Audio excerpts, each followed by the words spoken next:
இன்றைய வேதவசனம் யோபு 12:13.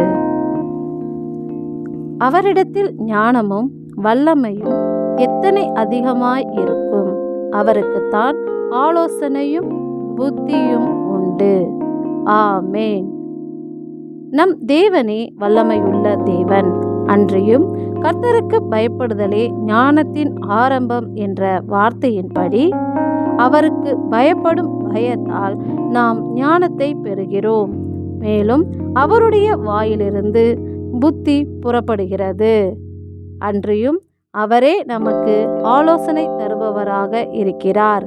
இப்படி அவர் ஞானவான் என்றும் அவர் செய்யும் காரியமெல்லாம் புத்தியுள்ளதென்றும் அவர் தனக்கு ஆலோசனை தருபவர் என்றும் அவரே எல்லாவற்றையும் செய்ய வல்லமை உள்ளவர் என்றும் யோபு எல்லாவற்றையும் இழந்த நிலைமையில் சொல்லுகிறான்.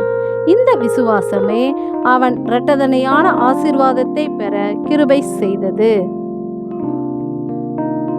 இன்றும் எல்லாம் இழந்து விட்டோம் என்ற நிலைமையில் இருக்கும் நாமும் நம் வாழ்வில் எல்லாவற்றையும் ஞானமாய் செய்ய அவருக்கு வல்லமை உண்டு என்றும்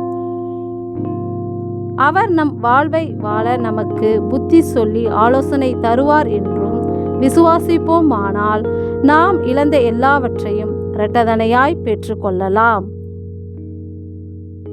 எங்களுக்கு ஆலோசனை தரும் எங்கள் ஞானமாய் இருப்பவரே, உமக்கு நன்றி செலுத்துகிறோம். நன்றி.